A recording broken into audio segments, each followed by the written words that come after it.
आओ भाई आओ, तुम दोनों का ही तो इंतजार था। रिया बेटा चल जल्दी से अपनी भाभीियों का गृह प्रवेश करवा। माँ, मैं क्यों करवाऊँ ये मौका? तो राधिका भाभी को मिलना चाहिए। हे भगवान, मेरा दिमाग नई बहुओं के आते ही मैं तो राधिका के बारे में भूल ही गई। राधिका बहू चल जल्दी से अपनी देवरानियों का गृह प्रवेश करवा दे। जी माँ जी। राधिका ने अपनी दोनों गोरी चिट्टी अमीर देवरानियों का गृह प्रवेश करवाया और गंगा के घर में और दोनों बहुएं आ गईं। आज के दिन गंगा बहुत ज्यादा खुश थी, सिर्फ इस वजह से नहीं कि उसके दोनों बेटों की शादी हुई है, बल्कि इस वजह से कि दोनों ही बहुएं अमीर घरानों से आई हैं और उनके साथ महंगा और अच्छा दहेज भी आया है।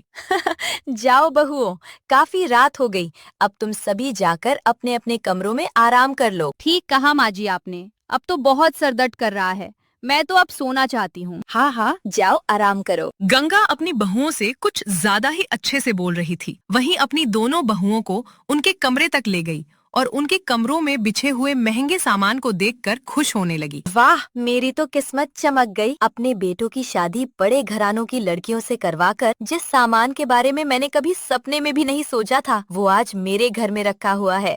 वाह वाह वाह। माँ जी, माँ जी, माँ जी। हाँ हाँ बहू। अब क्या आप यहीं पर खड़ी रहेंगी? ना ना, नहीं तो बहू, मैं तो बस जा ही रही हूँ। गंगा ऐसे बोलकर सुनीता के कमरे से आ गई। वो मन ही मन में अपनी बहुओं का दहेज देखकर बहुत ही ज्यादा खुश थी। जब वो नीचे आई तो उसने देखा कि उसकी बड़ी बहू राधिका भी सोने जा चुकी है। ये राधिका कहाँ चली गई? राधिका, राधिका बहू। ये माँ जी मुझे ऐसे क्यों आवाज दे रही है? हाँ माँ जी।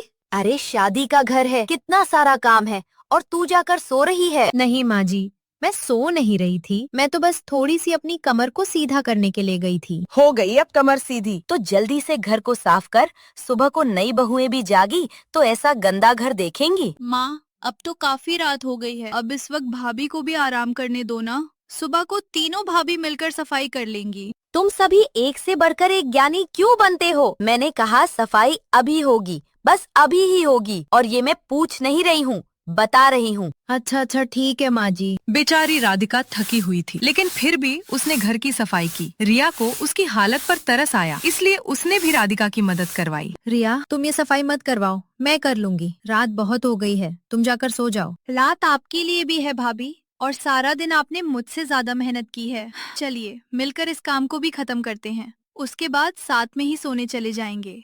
दोनों ननद भाभी ने मिलकर काम किया। गर्मियों की रात थी, दोनों ही सफाई करते हुए पसीने में तरबतर हो गईं।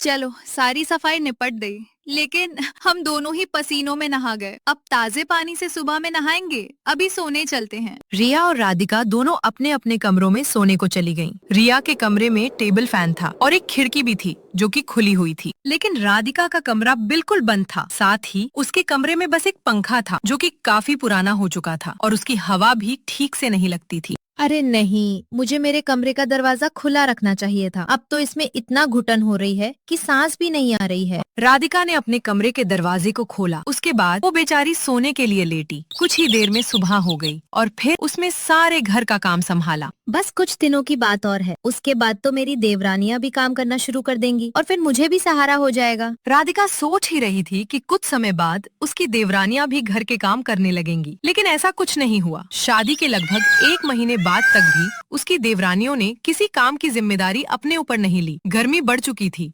लेकिन ऐसे में भी सारा काम सिर्फ राधिका ही संभालती थी। सुनो प्रिया, थोड़े से बर्तन पड़े हुए हैं, मैंने रसोई में बस यही काम छोड़ा है, तुम प्लीज उन्हें धो दो ना, मुझे बहुत गर्मी लग रही है। आपको दिख नहीं रहा कि इस वक्त मैं आराम से अपने एसी में आराम कर रही हूँ? आप तो हर वक्त ही आराम ही करती रहती हो। What the hell? आप कहना क्या चाहती हैं? और आपको मुझसे कौन से काम करवाने हैं? देखिए एक बात जान लीजिए, घर के काम घर की नौकरानियां ही करती अच्छी लगती हैं, और ज्यादा मेरे एसी में खड़े होने के बहाने मत ढूंढिए।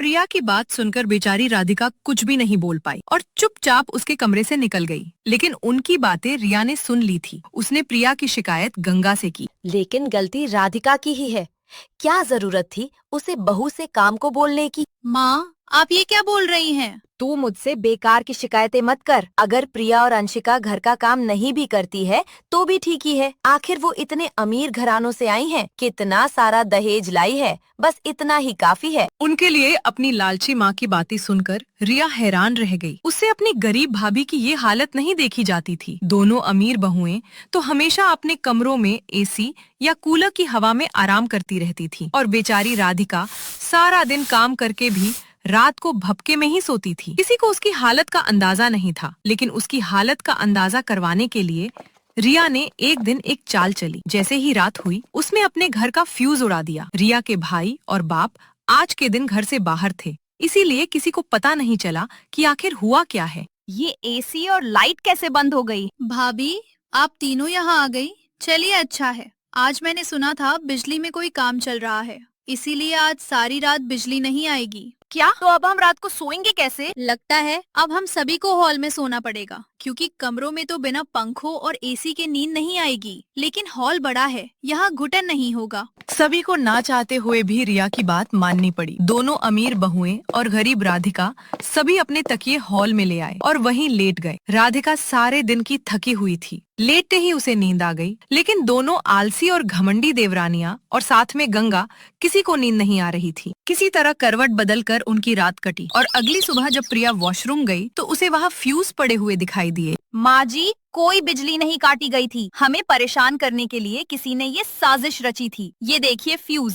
ये किसने किया? रिया, तू क्यों किया तूने ऐसा? हाँ मैंने किया, सिर्फ आप सभी को समझाने के लिए माँ। मैंने वही किया जो आप सभी राधिका भाभी के साथ करते थे। एक दिन में ही माँ, भाभी आप सभी को अपनी नानी याद आ गई ना? लेकिन रोजाना राधिका भाभी घर के सभी काम करके अपनी भट्टी जैसे कमरे में समय बिताती हैं। क्या किसी को उनके दुख का अंदाजा है? वो बेचारी हर रोज मेहनत करती है, लेकिन कोई भी भाभी गर्मी में उनके कामों में हाथ नहीं बटाती। और इतना ही नहीं, अगर वो बेचारी भूले से अमीर भाभियों के कमरे में चली भी जाए तो अमीर भाभियां अपने कूलर ऐसी बंद कर देती है। और आप माँ, आप अपनी अमीर बहुओं से कुछ क्यों नहीं कहती हैं? क्योंकि ये अमीर घरानों। रिया की बात सुनकर सभी शांत हो गए। दोनों अमीर बहुओं ने पहली बार इतनी गर्मी को झेला था। अब उन्हें अपनी गरीब जेठानी की मेहनत का अंदाजा हुआ और उन्होंने उससे माफी मांगी। हमें माफ कर दीजिए भाभी, हमारे पास बोलने को शब्द नहीं है। मुझे भी माफ कर दे बहू, आज मेरी बेटी मेरी आंखें खोली हैं। मैं बहुत शर्मिंदा हूँ। अरे नहीं नहीं माँ जी, ऐसे बोलकर आप मुझे शर्मिंदा कर रही हैं। राधिका ने सभी को माफ कर दिया था। अब राधिका की हालत का सभी को अंदाजा था। उस दिन के बाद से फिर कभी उसकी देवरानियों ने आलस नहीं किया। अब सभी बहुएं घर में मिलजुल कर काम किया करती थीं। अब सब कुछ